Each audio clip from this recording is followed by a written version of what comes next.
Well, hello there. Welcome to Knuckle Sandwich MMA. We are here for post-fight analysis of UFC 251. And what a great card it was. Super, super stacked.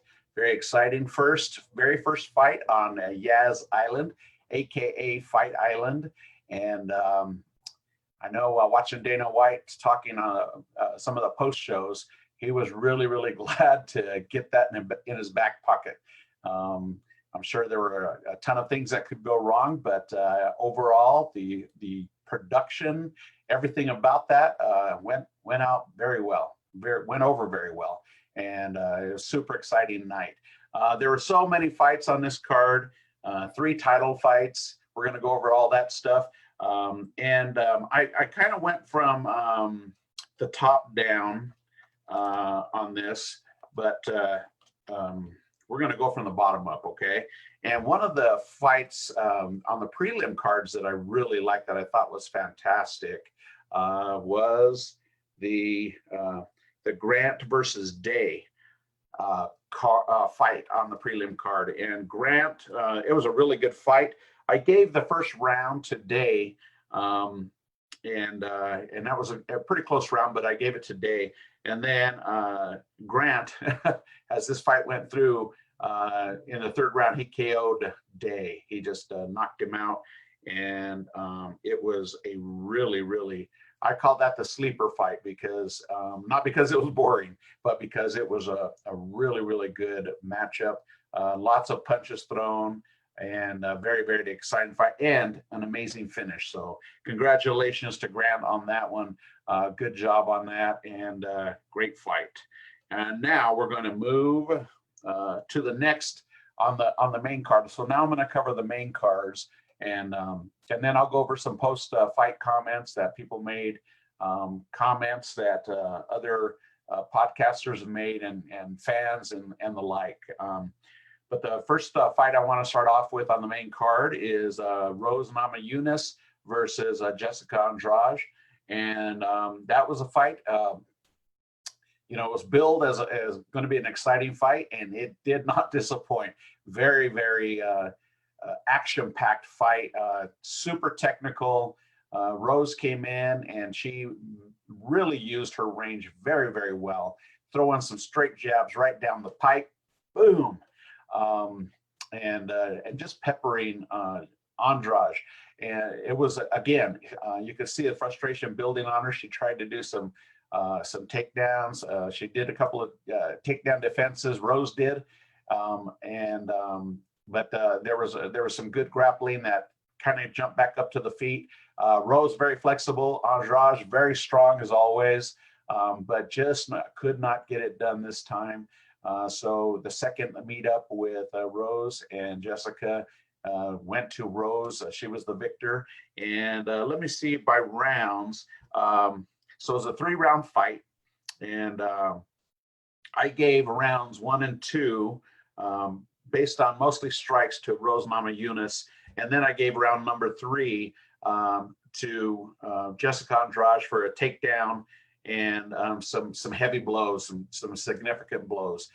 She really bloodied up and cut the ridge of Rose's nose, a pretty good gash on there, and then really blackened her eye to where it was almost swollen shut. And so she caused a lot of at least physical damage to Rose that, if you were not a judge and counting, the strikes and everything else, you would think that Rose definitely lost that fight, but she won it, and she won it in a dominating fashion. I think she did, Andrade came out desperate because she knew she was down 2 rounds and had to pretty much knock out Rose or submit her. That's the only way that I believe that she was going to win that fight. And she did. She came out, she brought it. But it was a little too late because really she didn't really start to really bring it hard until mid-3rd round. But it was a great fight though, super competitive. My hat's off to both ladies. They put on a great performance, not disappointed at all in that. Okay, great fight. And then we go to our next fight, and that is Petr Yan and Jose Aldo. And another competitive fight, another great fight. I thought that the fight started off really well, and both fighters came to compete. I didn't see any fear. I didn't see any trepidation. I didn't see any, some people thought that this whole ordeal with Petr Yan would kind of get into his head, like, wow, the bright lights and I'm in Yas Island and all this stuff would get to him. But he was focused, man. He was focused. So they were fighting for the vacant belt that Henry Cejudo had. He retired, and so that belt became up for grabs. And so the first two to fight for that vacant belt was Petr Yan and Jose Aldo.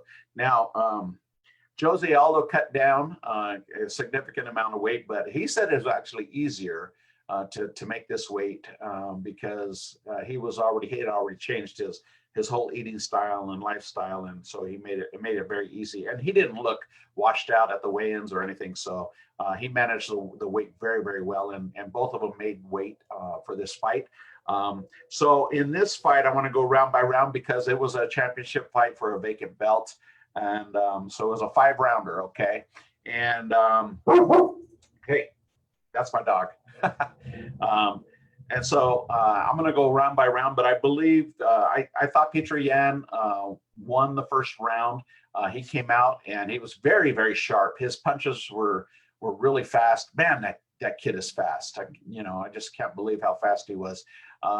Jose Aldo did evade some kicks because I know Petr Yan was trying to do that. And to be honest with you, I kept thinking to myself, come on, Jose, throw some kicks, man.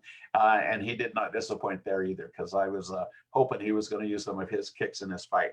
But first round, yeah, definitely gave it to Petr Yan.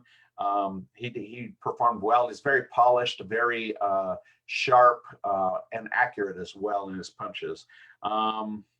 Let's see. And then I gave round 2 to Jose Aldo because he started to employ his kicks, and his jabs were really fast too. I mean, he is no slouch. He was tagging Petr Yan with some straight shots right down the pipe. And they were both, it was interesting because when you watched, they didn't have very many looping punches. They were throwing them straight. And that's always beautiful to see. Looping punches are great, but you can tell that sometimes those are kind of like desperation punches, unless that's how they train. But both of these guys were just going straight down the middle, and it was great. Good head movement for Jose Aldo. He was eluding a lot of, he was getting hit, but he was taking some of the sting off with the movement as well.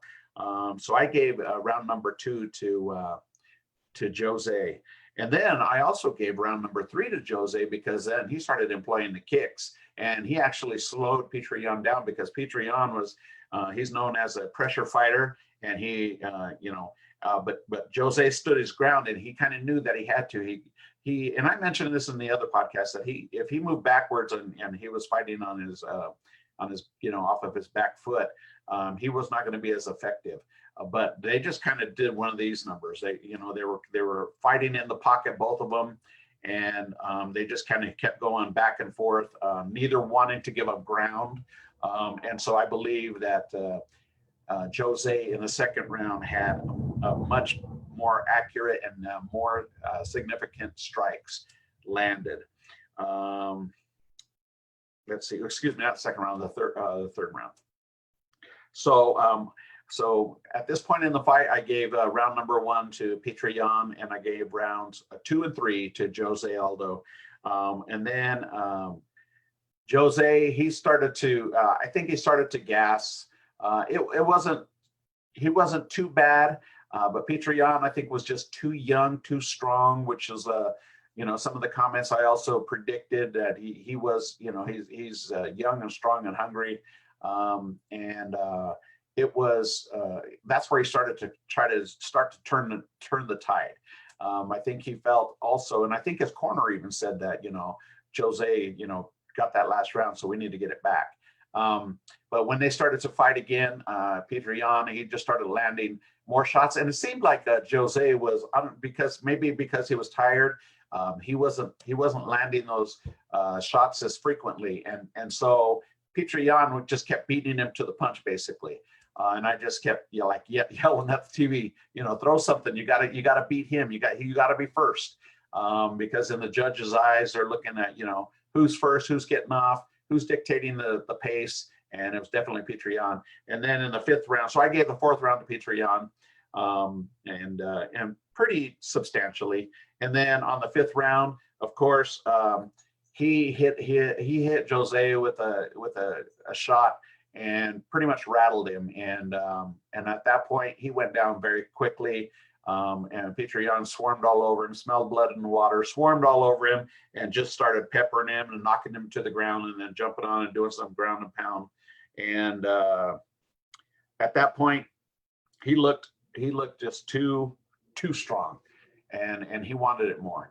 Jose Aldo, though, he was, I think the ref could have stopped it a little sooner, because he was already getting pretty bloodied and beat up, and really wasn't fighting back. He was blocking his, the side of his head and stuff. But when somebody's hitting you, even though you're blocking it, you're still feeling that shock. And I think that went on probably a little too long, but ultimately the ref stepped in, stopped the fight. Petr Yan got his hand raised, and he's the new champion. So congratulations, Mr. Yan. It was a great fight, a super competitive fight. Very, very. Aldo is no pushover, man. He's no pushover. And Yan is the new champion. And so there's a lot of people lined up, ready to challenge for that belt. Aljamain Sterling is one of them. Marlon Moraes. There's a lot of really tough guys, killers actually, that are ready to. So Yan has a target on his back now.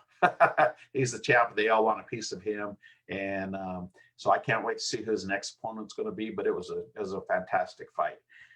Let's move on to the next fight. Sorry about that. Let's move on to the next fight. Let's see. We have Volkanovski versus Max Holloway. Now, this one was controversial, even in my eyes, because I believe, first of all, I'm going to tell you that Volkanovski won that fight. If you don't know that yet, and Volkanovski won the fight. However, I believe that Max Holloway definitely won that fight. Probably a unanimous decision in my eyes. I think he won 3 of the 5 rounds.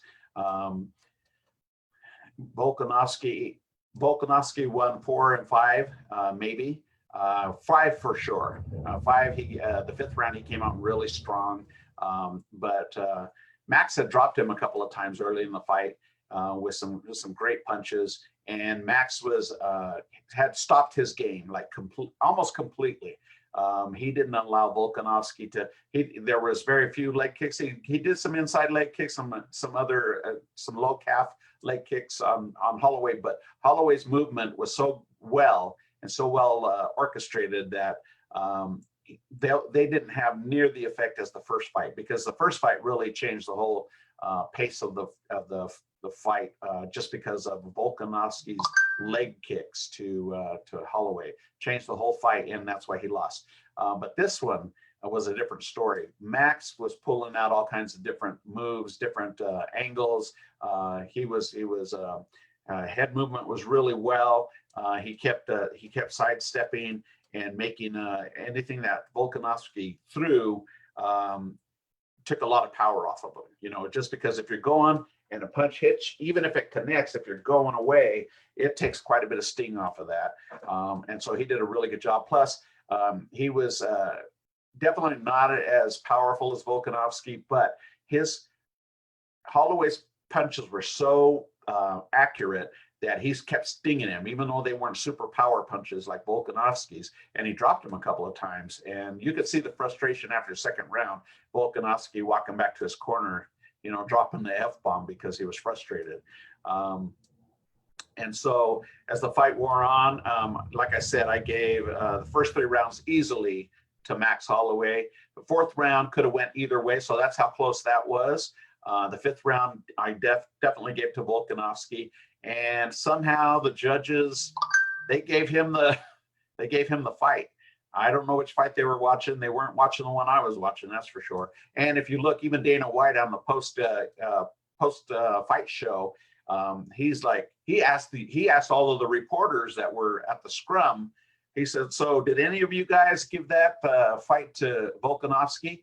And he says, "None of you, huh?" So nobody raised their hand. Everyone in that room thought that Max Holloway definitely won that fight.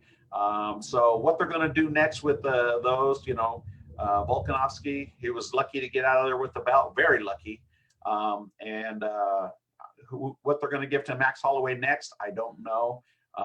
But he, and I heard another commentator just a little while ago say they can't give Holloway another fight next to with Volkanovski because he's already lost 2 fights in a row. So they're going to have to give him different opponents next time around. And then I think if Max wins 1 or 2, he'll be back in title contention. But I know he pretty much shut down Volkanovski. And I think the only reason why Volkanovski actually won the 5th round, in my opinion, is because Max was getting a little bit tired. He was his volumes, punches were higher than Volkanovski's in almost all the rounds. But I think he was getting a little tired, and he got caught a couple times with some significant strikes. And I think that kind of lingered in the judges' minds, perhaps. I don't know. I don't know how they gave it to Volkanovski, but there you have it. Congratulations to Volkanovski. He knows that he skated away with a win, but I'm sure he said he's going to go back and get better. And, he actually came into this fight saying he was going to knock Holloway out because he didn't like the controversy from the last fight, from the first fight. And he says, I need to put a, exclamation point on this. And he wasn't able to. And in fact, he skated away with a win, which I think should have went to Holloway. So congratulations, Max Holloway. Keep your chin up. You look like a new fighter. All the tactics that you employed, the strikes, the leg kicks, the spinning kicks, they were all on point. Very, very nice. Beautiful performance. All right, you guys. Now we're going to go to the main fight of the evening. And this one was, needless to say, I hesitate to say it's kind of a snooze fest. Wasn't super exciting. And there was 5 rounds of a lot of cage foot stomps, and just holding up against the cage. I think the ref should have separated them a lot more frequently. There wasn't a lot going on. Foot stomps, shoulder. He was, Usman was dropping some shoulders a little bit, on Masvidal. When they were separated, Masvidal was definitely, you could tell he was the better striker. He was throwing some kicks and stuff like that. But even then, there were just flurries here and there. And out of 25 minutes of fighting, he probably had maybe a minute or 2 of something exciting going on. And then the rest was a lot of hugging and wrestling. He got him down to the ground a couple of times. Masvidal got up. But, Usman said he was going to do what he was going to do. He said, if he beats me in the striking and I don't feel like I can stand with him, then I'm going to wrestle. And that's what he said. He said, you may not like it. You may think it's boring. You may think this or that, the other, but I'm going to win. I'm going to leave with my hand raised. And that's exactly what he did. So Usman said he was going to do it, and that's what he did. And he did it. So he got his hand raised. And it was a unanimous decision. He won, I think, 4 of the 5 rounds. I think one of the judges gave Masvidal a round, I think. Anyway, but here's the bigger story out of that fight, okay? And that is Masvidal, in my opinion, a great fighter, exciting fighter, but when he came up against a wrestler, he had no answers. He got up from some takedowns, but the cage, he was against the cage, and I don't know if he was content to stay there. I don't know if he gassed. Maybe he gassed early and he was trying to conserve energy, but regardless, he just laid against the fence and was content to be there. He didn't really try that hard to get out. And if he did, then his wrestling skills was probably 2 levels below Usman's, grappling skills and clinch skills. But I've never seen, to be honest with you, I mentioned in my previous podcast that Masvidal has good clinches, and he can throw elbows from inside, and he can throw uppercuts, and he didn't really do any of that. Usman had his number, man. He just had his number, and he shut him down. In fact, in my opinion, it was not only a dominant performance by Usman, but a very dominant performance by Usman. And I don't want to say that Masvidal was exposed, because we've seen him win, we've seen him lose plenty of times, but his level of wrestling and being able to get out of those clinches, he was nowhere near Usman's level. He just wasn't, and so he was locked up against the cage for significant amount of minutes, for 5 rounds, and so it wasn't a super exciting fight. A couple of flurries here and there. Most of it was hugging and talking smack and foot stomps, and that was it. But you got to give it to Usman. He said, "This is what I'm going to do." And if Masvidal was that good, he should have got out of those. He should have got out of those and caused separation so that he could employ his striking, and he just didn't, because he did not have the answer. And I think he lost some stock. I think his stock went down quite a bit. I don't know that Usman's went up that much. I really don't. Because of the performance, I don't think that his stock went up that much. I think if he would have knocked Masvidal out with strikes, his stock would have rose and he would have became a superstar. And likewise, if Masvidal would have came in and knocked out Usman, he would have been Conor McGregor levels almost. So now I think both of them just kind of dropped, but I think Masvidal dropped a little bit more, and he's not going to be able to negotiate those give me the money I'm worth type of things for the next, until he starts building himself back up again. He's going to need to win a couple of fights, and there's people in the wings. I just saw an interview with Colby Covington, and he was talking some mad smack on both of them. And and he said he doesn't need to fight the journeyman Masvidal to prove he's the greatest. And it was a pretty hilarious interview. But so we'll see what happens. My overall impression of the entire card, including the early prelims, the prelims, and the main card, I'm going to give it a B. Maybe a B minus, because there was a couple of stinkers in there. That there were some great fights on the prelims though. The other one I want to make a comment on before I end this real quick is Paige VanZant and Ribas. That fight that ended very quickly in the first round, and Paige VanZant, all of the comments that she's made about making more money doing Instagram and other social media things than she has earned in the UFC, pretty much sealed her fate right there, because she got arm barred quickly, really quick, probably within the first minute and a half, 2 minutes, I believe, in the first round. So it wasn't even competitive, and Ribas looked really great, and I knew that she was going to get, my prediction was Ribas was going to win for sure, but that if VanZant gave an impressive showing when she's talking about going to free agency, then her stock would still be up. That performance, it's not going to go up. She's not going to be able to command more money as a free agent in other places. She may initially, but I doubt it. I think she gave up the position really easily. I think she kind of almost put herself, I don't want to say she put herself in that position, because that's not fair. That's not fair at all. But it's like she gave up her position too easily and got herself in an armbar that wasn't going to be released. It wasn't until she tapped, and which she did. She tapped quickly after that. Besides that, the other reason why I think she tapped quickly is because that was her arm that she had broken like a couple of times. And so that arm is never going to be as strong as it once was. So I think she's like, no, I'm not going to break it again. Tap, tap, tap. so she tapped it out. So that fight, kind of went as expected. She did not give a good showing. And when they asked Dana White at the post-fight show, about her wanting more money and are they going to keep her on the UFC roster? And he said, well, she's talking about free agency. I would suggest that she go and try her luck at free agency. So basically, he said she was done, in no uncertain terms. So now, with that being said, give it a B. Yeah, a B grade, I guess.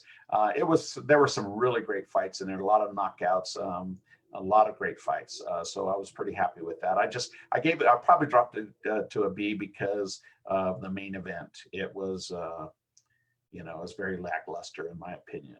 It should have been a lot more exciting, but it wasn't. And sometimes when you have two greats that you expect the world, you expect fireworks, and you don't get it, that happens probably about 50% of the time. But the other times you get fireworks and you get what you want. But did I get what I paid for? Yes, absolutely, I did. And they've got two more fights coming up this week now.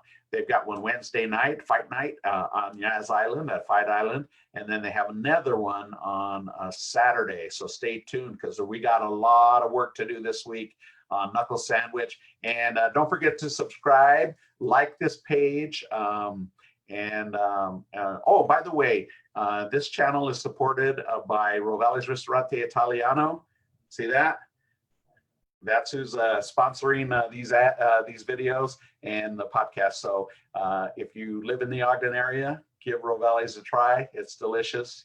And if you like Italian food, it's the best. So there you go. All right, you guys. Well, have a wonderful day and stay tuned because we got a lot more pre and post-fight shows coming up because there's two more fights from Fight Island this week alone. So it's going to be action-packed. All right, you guys have a great day. We'll see you very soon. Don't forget, subscribe and like Knuckle Sandwich and share too. We'd appreciate it. We're just barely getting started, but we'd like to build an audience and see how this thing goes. All right. Ciao for now.